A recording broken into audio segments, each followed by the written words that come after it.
ಎಲ್ಲ KCET ವಿದ್ಯಾರ್ಥಿಗಳಿಗೆ ಇದೀಗ ಒಂದು ಮುಖ್ಯವಾದ ಮಾಹಿತಿಯಾದರೆ ಇದೆ. ಹೌದು, ಯಾರ್ಯಾರು ಈಗಾಗಲೇ ಚಾಯ್ಸ್ ಎಂಟ್ರಿ ಮಾಡಿದ್ರೋ ನೀವು ಈ ಒಂದು ತಪ್ಪನ್ನು ಮಾಡಿದರೆ ನಿಮಗೆ ಅಲಾಟ್ ಆಗಿರ್ತಕ್ಕಂಥ ಕಾಲೇಜು ಸಹ ಡಿಲೀಟ್ ಆಗುವ ಸಾಧ್ಯತೆ ಇರುತ್ತೆ. ತುಂಬ ಬಾರಿ ವಿದ್ಯಾರ್ಥಿಗಳು ಈ ಒಂದು ಪ್ರಾಬ್ಲಮನ್ನು ಫೇಸ್ ಮಾಡಿದ್ರು. ಹಾಗಾಗಿ ಇದನ್ನು ತಿಳ್ಕೊಳ್ಳೋದು ಬಹುಮುಖ್ಯ ಆಗಿರುತ್ತೆ. ವಿಡಿಯೋವನ್ನು ಸ್ಟಾರ್ಟ್ ಮಾಡ್ತೀನಿ. ಅದಕ್ಕಿಂತ ಮೊದಲು ನೀವು ಇನ್ನೂ ನಮ್ಮ ಚಾನಲ್ಗೆ ಸಬ್ಸ್ಕ್ರೈಬ್ ಮಾಡದೇ ಇದ್ದರೆ ಈ ಕೂಡಲೇ ಈ ಚಾನಲ್ಗೆ ಸಬ್ಸ್ಕ್ರೈಬ್ ಮಾಡ್ಕೊಳ್ಳಿ ಮತ್ತು ಲೈಕ್ ಮಾಡಿ. ಬನ್ನಿ ಈಗ ನಾವು ಮಾಹಿತಿಯನ್ನು ತಿಳ್ಕೊತಾ ಹೋಗೋಣ. ಹೌದು, ಈಗ KCET ವಿದ್ಯಾರ್ಥಿಗಳಿಗೆ ಚಾಯ್ಸ್ ಎಂಟ್ರಿ ಆದರೆ ಈಗ ಈ ಹಿಂದೆ ಸ್ಟಾರ್ಟ್ ಆಗಿದ್ದು, ಇನ್ನೂ ಸಹ ಅವಕಾಶ ಇದೆ. ಬಟ್ ವಿದ್ಯಾರ್ಥಿಗಳು ಆಲ್ಮೋಸ್ಟ್ ಎಲ್ಲರೂ ಸಹ ಕಂಪ್ಲೀಟ್ ಮಾಡಿರ್ತೀರ.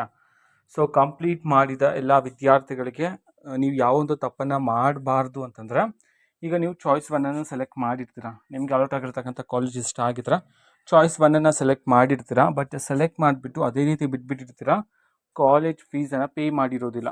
ಹೌದು, ನೀವು ಚಾಯ್ಸ್ ಎಂಟ್ರಿ ಮಾಡಿದ್ದು ಕಾಲೇಜ್ ಫೀಸನ್ನು ಲಾಸ್ಟ್ ಡೇಟ್ಗಿಂತ ಮುಂಚೆ ನೀವು ಪೇ ಮಾಡಿಲ್ಲ ಅಂತಂದರೆ ನಿಮ್ಗೆ ಅಲಾಟ್ ಆಗಿರ್ತಕ್ಕಂಥ ಕಾಲೇಜ್ ಏನಾಗುತ್ತೆ, ಆಟೋಮೆಟಿಕಲಿ ಡಿಲೀಟ್ ಆಗಿಬಿಡುತ್ತೆ. ಹಾಗಾಗಿ ಇದು ಇಂಪಾರ್ಟೆಂಟ್ ಪ್ರೋಸೆಸ್ಸು. ಯಾರ್ಯಾರು ಚಾಯ್ಸ್ 1 ಸೆಲೆಕ್ಟ್ ಮಾಡಿದ್ರೋ ಲಾಸ್ಟ್ ಡೇಟ್ಗೂ ಮುಂಚಿತವಾಗ್ಲೇ ನೀವು ಫೀಸನ್ನು ಪೇ ಮಾಡಿ ಕನ್ಫರ್ಮೇಷನ್ ಸ್ಲಿಪ್ಪನ್ನು ಡೌನ್ಲೋಡ್ ಮಾಡ್ಕೊಳ್ಳೋದು ಸಹ ಇಲ್ಲಿ ಮುಖ್ಯ ಆಗಿರುತ್ತೆ.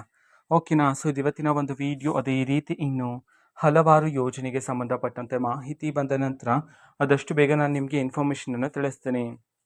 ಅದಕ್ಕೋಸ್ಕರ ಚಾನಲ್ಗೆ ಸಬ್ಸ್ಕ್ರೈಬ್ ಮಾಡ್ಕೊಳ್ಳಿ. ಮತ್ತು ಇನ್ಫಾರ್ಮೇಷನ್ ಇಷ್ಟ ಆಗಿದ್ರೆ ನಿಮ್ಮ ಫ್ರೆಂಡ್ಸ್ ಆ್ಯಂಡ್ ಫ್ಯಾಮಿಲಿ ಮೆಂಬರ್ಸ್ಗೂ ಸಹ ವಿಡಿಯೋನ ಶೇರ್ ಮಾಡಿ. ಜೊತೆಗೆ ಚಾನಲ್ಗೆ ಸಬ್ಸ್ಕ್ರೈಬ್ ಮಾಡಿಕೊಂಡು ಸಪೋರ್ಟ್ ಮಾಡಿ.